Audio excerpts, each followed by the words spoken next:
Hey Siri, play my 100 jazz standards you should know playlist. Playlist 100 essential jazz standards you should know now playing.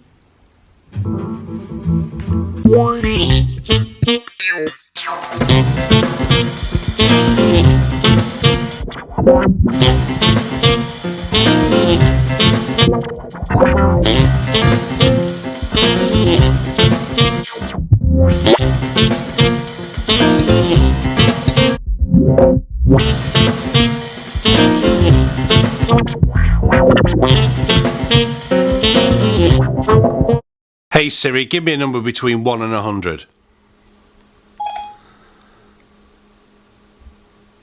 A random number between 1 and 100 is 45. Hi there, welcome to today's vlog. I've just remembered that this shirt strobes in the light. Maybe you'll just have to put up with it because I haven't got anything else to wear over the top. But anyway, welcome along to today's vlog. It's great to be back into the studio doing a vlog for you. Thank you to those of you who have been so patient with me over the last few days. It's kind of, I've gone from doing 2 or 3 vlogs a week to kind of 1 a week. It's just been crazy busy, as you saw in the last vlog. I hope it made some sense how it's strung together over a certain number of days.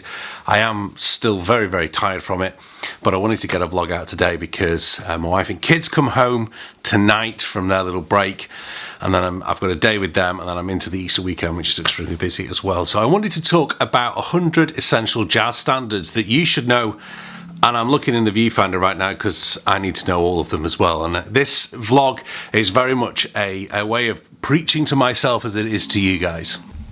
Now, the idea for this vlog came from a number of lessons I've been doing with students, particularly those that are heading off to music college after this summer, because they're starting jazz courses and they're great players. They know some really good stuff. They've had to pass auditions to get into some pretty decent colleges.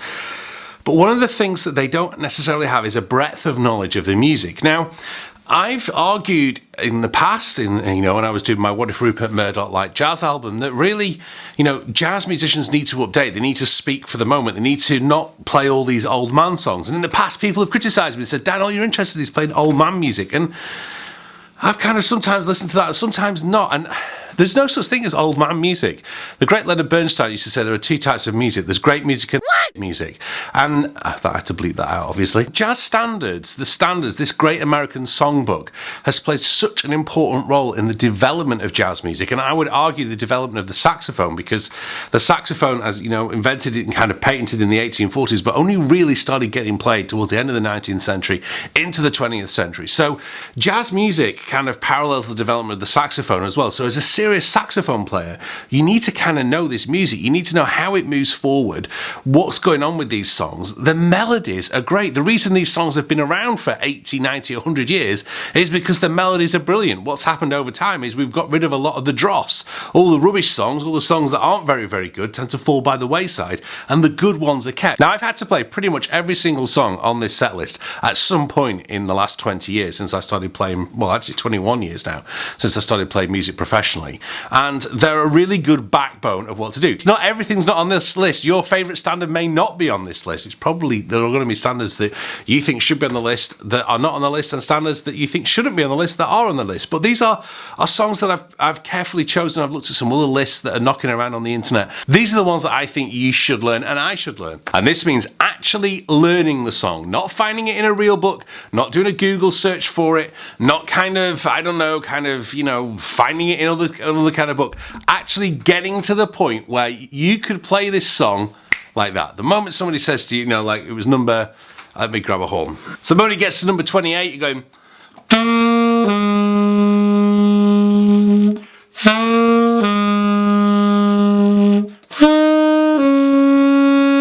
etc. It's been able to have, and I'll talk about how you practice those in a minute and why I was using Siri in just a second. Now, it's not going to do you any harm learning all these songs. That's got a bit wide. I don't need to emphasise the point as much now. It's not going to do you any harm learning all these songs in all 12 keys. But I'm a realist. I'm practical. Most people watching this are not professional musician. In fact, nobody's got the amount of time, I think, unless you're a student at a music college, to be able to go away and learn 100 standards in all 12 keys. It's just, so time consuming. So what I've done, I've asterisked certain ones that would be a good idea to learn in at least 3 or 4 different keys from the key that it's in. So, for example, something like All the Things You Are. Not necessarily do I ever really play that in different keys, but because of the harmonic layout of it, because it's working around those 2 5s, if you can play that in 4 or 5 different keys, you've suddenly got a facility to practice all those 2 5 1s in different keys. You've got the knowledge of the melody.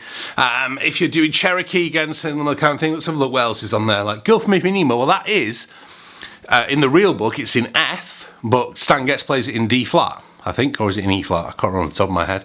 But you know, they're in different keys as you go along, so it's a worthwhile exercise to know those in different keys so that when it gets called in a gig, you're not caught out. Now, 8.5 years ago, the reason I know the timescale is because it was when my wife, Katie, went back to work after Amy was born, and I used to look after Amy 2 days a week, and she would have a lunch, and then her routine was that she'd have a sleep outside in the garden in her pram, fully enclosed. We had a conservatory. I could see her, and I wanted to use that time to practice. So I didn't want to be playing too close to her because I didn't want to wake her up, but I couldn't go into my studio at the time because I had to be within ear distance of her. I needed to hear if she was crying, needed to make sure she was safe.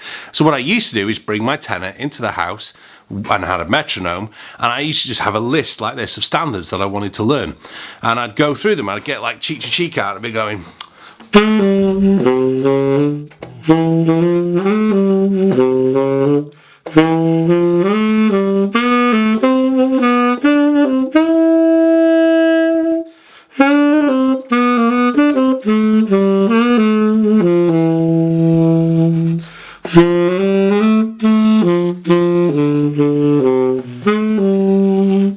Wrong sort of different note at the end there.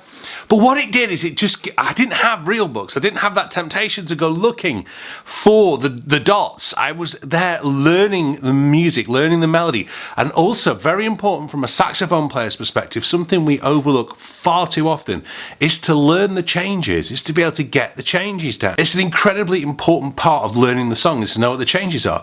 And one of the things I talk about with students is occasionally, you know, say, take something like confirmation. So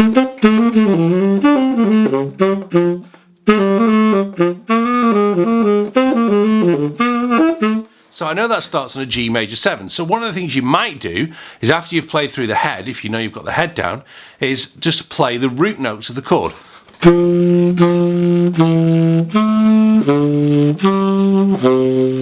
But anyway, let's do a random standard. Let's get Siri over again. Actually, you know what I need to do? If you've got an Apple iPhone, be watch out right now. Hey Siri, give me a number between 1 and 100. A random number between 1 and 100 is 82. Number 8. I'm sure she said that before. 82. Starlight by Starlight.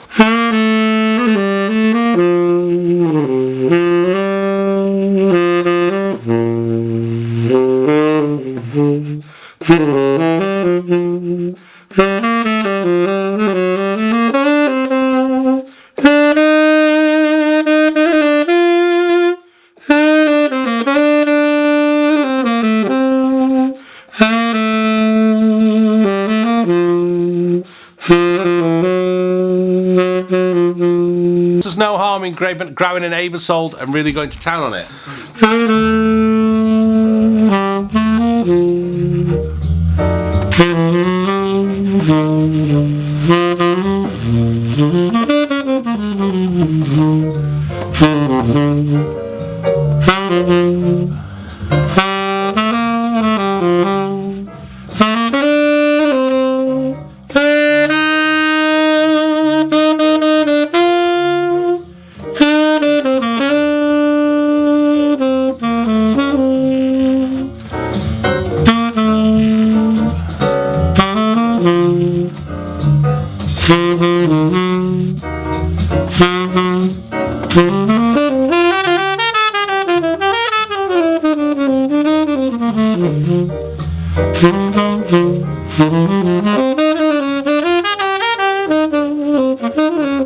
In some respects, Stella wasn't a great example because it's one I know. Let's try one, see if I can get a one that's a little bit more random that I'm maybe not so great at. Maybe I'm not great at that one. Give me a number between 1 and 100. The answer is 60. So number 60. Oh, where's my thing on? 19 is here, okay? Starts with, now, this is where kind of knowledge of your standard comes in. So I know this starts with, it's like a minor major 7 chord. But it's really tempting to play a top B on tenor there. Yeah. It's not there. It's...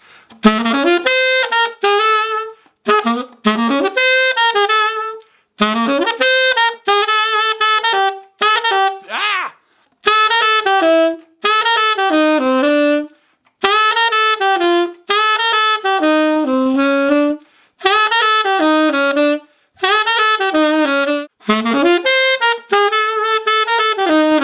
And there you go, it's down. Sometimes it can take us a little bit of practice at that, but it's going through this list and identifying those bits that you're maybe not 100% secure on and being honest with yourself. Because remember, when you're practicing, and I find it hard sometimes, some people, you know, comment on this on the vlog, and I don't often put too much practice in on the vlog because it's a bit boring for you to watch, but also as well, with practice, you've got to be 100% honest all the time. You know, I could easily have cut those mistakes out and make you think that I nailed it down first time. But I wouldn't be honest. I wouldn't be being honest with myself, and I wouldn't be getting the practice done if that was the case. So, go over to the link below, and not only have I prepared you this list, but I've also prepared you a fantastic playlist of 100 of these songs. Some of my favourite recordings. Well, I'm kind of trying to just do one recording. It's been really hard for some of them because there's some amazing different versions of them. But the most important thing, and I'm kind of leaving this at the end of this little section, is that you need to be listening. That's the most important thing. You need to know these songs. So if necessary, what you should do, and obviously I can't do it on here because of copyright, is what I should do now is now put a 19 Tunisia on from that playlist and blow along with it.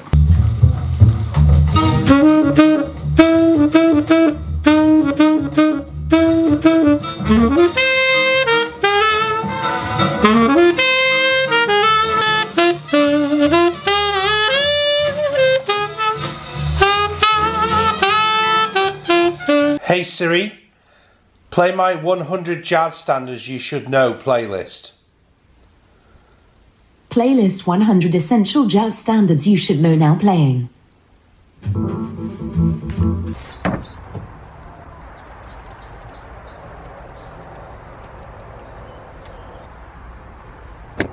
So I'm just finishing off preparing my email to my students, my Wednesday email. If you're not already on that, you need to go to cambridgesaxophone.com, sign up for the 4 free video lessons, and then you'll also get on my Wednesday email list. Normally do an email every Wednesday about the saxophone, maybe some little tidbits I've picked up over the previous week, some ideas, some practice hints and tips. Most importantly today, a link to the playlist for these jazz standards which you're hearing right now. So thank you very much for watching today's vlog. I'll be back after the weekend, so make sure you check out here, and I'll see you really soon. Bye bye.